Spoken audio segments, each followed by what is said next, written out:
Hello armies. আচ্ছা armies, তোমরা কি জানো বিটিএস মেম্বারদেরকে আর্মিরা সব থেকে দামি গিফট কি দিয়েছিল? ফার্স্ট কথা বলবো জিমিনকে নিয়ে। তো আর্মিস, জিমিনের একটা ফ্যান পুরো প্লেনটাকে জিমিনের ফটো দিয়ে সাজিয়েছিল, যেটার পুরো প্রাইস হয়েছিল 60 লাখ টাকা। নেক্সট কথা বলবো জিনকে নিয়ে। আর্মিস, জিনের একটা ফ্যান জিনকে একটা গিটার গিফট করেছিল। নেক্সট কথা বলবো আরএম কে নিয়ে। আর্মিস, আরএম এর একটা ফ্যান 43,000 স্কোয়ার ফুটের একটা ব্লড মুন গিফট করেছিল। নেক্সট কথা বলবো সুগারকে নিয়ে। সুগার একটা ফ্যান নিউ ইয়ার টাইম স্কোয়ারে সুগার জন্য অ্যাড চালিয়েছিল।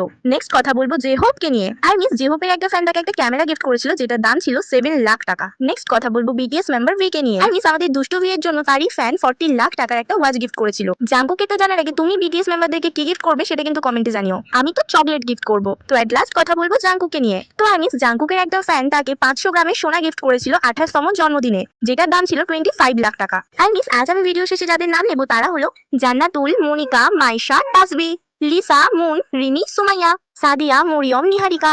লাভ you my all cute armies. Armies, তোমাদের কমেন্ট করার সময় আমার একটা কমেন্ট আসলো, যে কমেন্টে লেখা ছিল তোমার ভিডিও আমার ভালো লাগে না। সত্যি বলতে কমেন্টটা পড়ে অনেকটা কষ্ট পেয়েছিলাম, আমি কেঁদেও ফেলেছিলাম। বাট তারপর আমি নিজেকে মানিয়ে নিলাম, সবার কাছে যে ভালো হতে হবে তার কোনো মানে নেই। কিছু কিছু মানুষের কাছে না হয় খারাপ হয়ে থাকি। তো আর্মিস, তুমি যদি চাও আমার ভিডিওতে তোমার নাম নিই, তাহলে চ্যানেলটা সাবস্ক্রাইব করে কমেন্টে তোমার নাম আর এজটা লিখে যাও। আমি নেক্সট ভিডিওতে তোমার নাম নেবো, প্রমিস।